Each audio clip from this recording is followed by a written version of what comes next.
Sun, sun, sun, here it comes. Sun, sun, sun, here it comes. Sun, sun, sun, here it comes. Oh,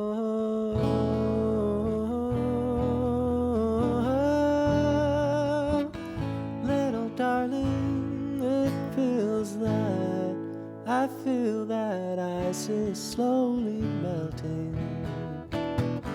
Little darling, it feels like years since it's been clear.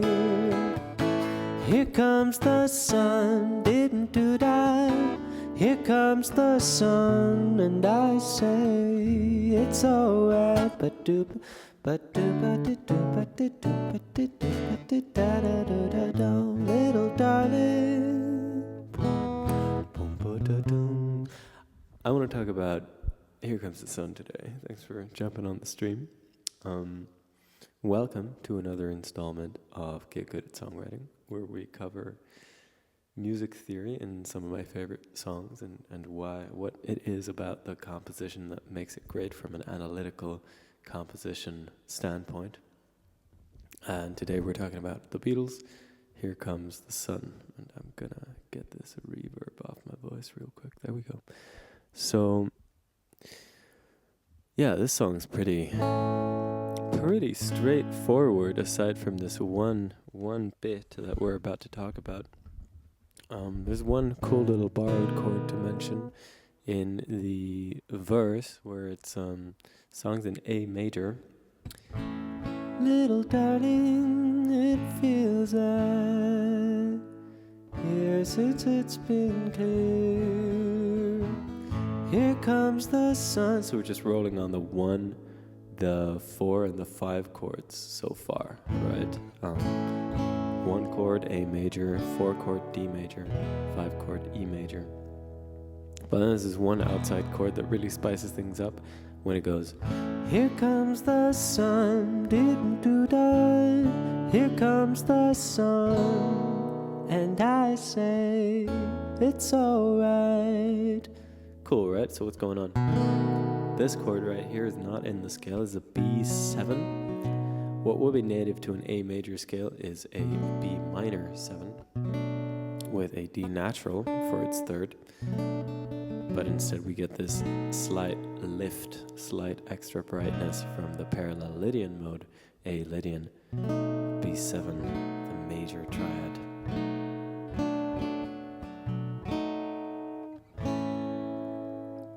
Here comes the sun. And right after we get the D too.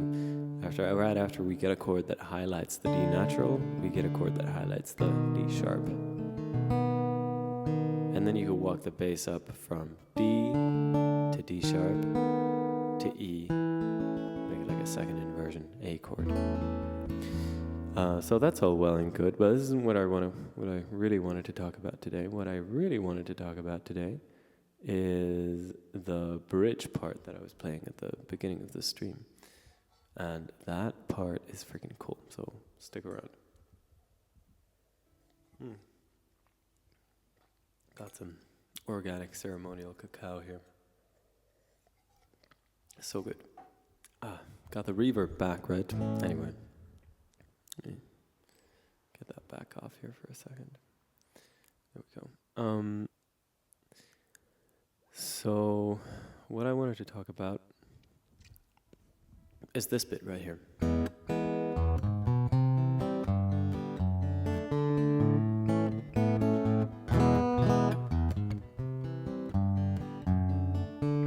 I can play it right. Apparently not.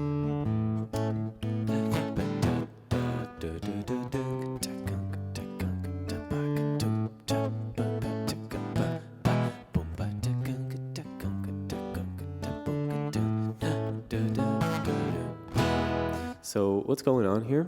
What is weird about this? Maybe you've been able to tell already. But the rhythm kind of changes. It goes all out of whack, and we get a couple borrowed chords. So let's cover the harmony first here, okay? So we're in A major. Then we get an E major, a 5 chord, and from there we get this cool little riff that leads us into a C major chord, and then a G major, and then into a D, and then back to an A. So basically what's happening is we're getting a little trip up the circle of fifths from C up to the next, up a fifth to G, up a fifth to D, up a fifth to A. So it's like this very bright, uplifting sound from the perspective of the C. We start out here, and then we get brighter, and then we get brighter, and then we get brighter.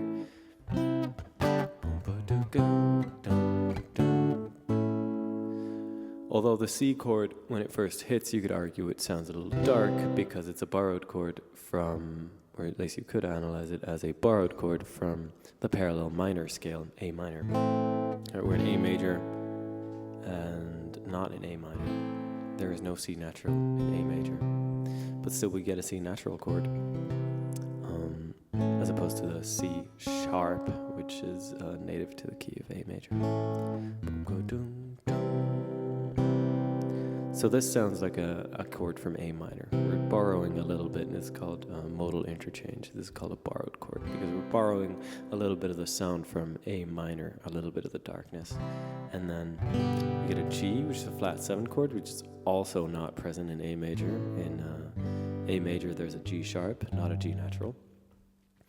So you could call this a borrowed chord from the parallel minor scale as well, or you could call it a borrowed chord from the Dorian, or you could call it a borrowed chord from the Dorian. Am I mistaken about that? No, you couldn't. Yes, you could. You could. Sorry. Or you could call it a borrowed chord from the parallel mixolydian mode, a mixolydian, which is what I most commonly do because it reminds me of the sound of the mixolydian scale. And then we get the D, and then we're home. So it's flat 3, flat 7, borrowed chords, and then 4, and then 1.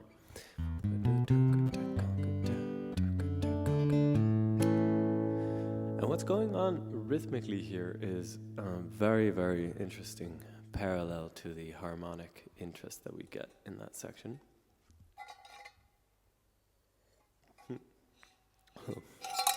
Bottle sounds with a reverb. Nice.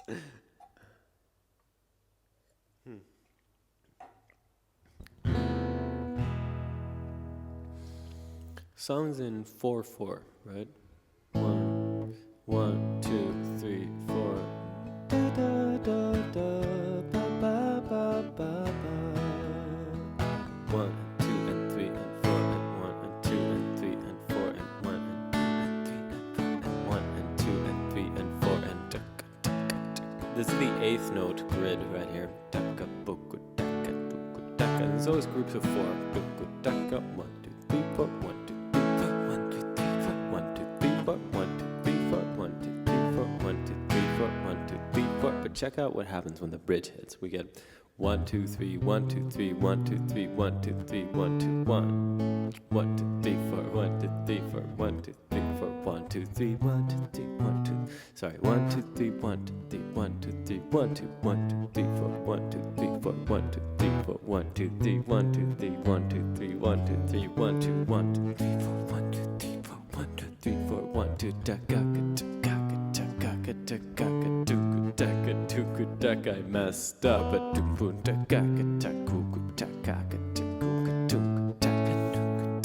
So normally throughout the entire song you got this, but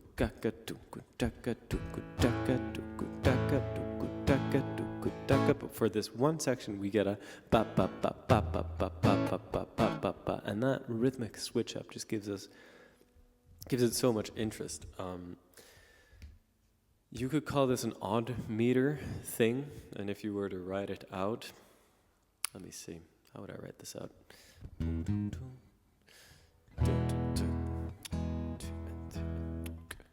This is like a 7/8 bar.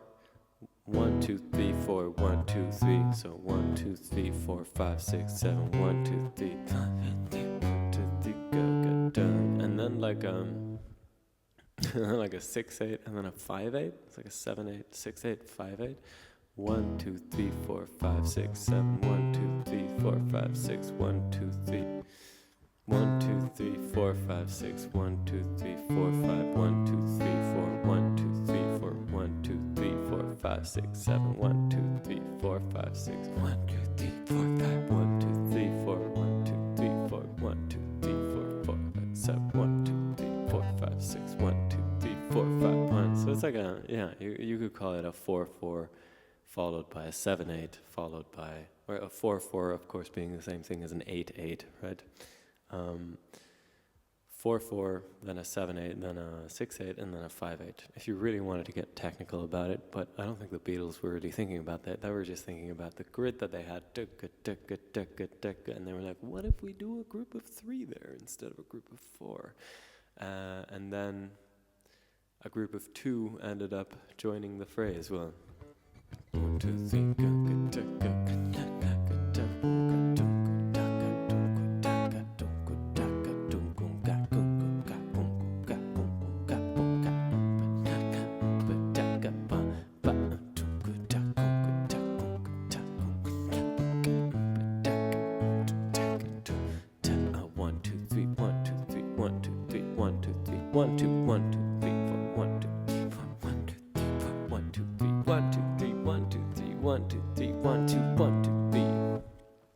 Is that landing? Let me know if that's landing in the comments.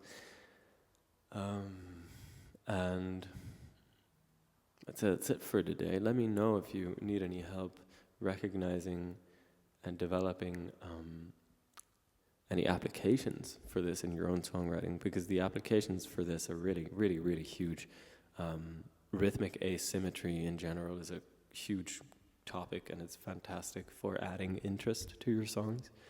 And it's one of the many ways in which you can add a little complexity to your music, which needs to be balanced out by simplicity and accessibility. And the more complex you make your songs, the harder it is to balance that out with enough accessibility. And at the same time, the more you take on that challenge and the more complexity you add into your songs, the more sophistication they carry with them. And if you manage to add if you manage to load your songs with a lot of complexity and still keep them accessible and fun and catchy, then that's really, that's the promised land of songwriting as far as I'm concerned. Because even though your listeners aren't music theory experts and they're not going to go, whoa, was that a group of 3 after a group of 4? I bet there was a measure of 7/8 in there. Well, although most of the songs in 4/4, like nobody's going to be saying that. But subconsciously they will notice, like it does register, that more thought than normal went into this piece of music. It carries a sophistication in its sound and also just in its energy. And if you want to learn how to do that and dive deeper into that with me, then I've got some spots open for regular one-on-one songwriting coaching. So comment yes on this post if you would like to do that with me. I'll be honored to help you on your musical journey. And I'll see you again next week for another installment of Get Good at Songwriting. Thanks for joining me today. And until then, mwah.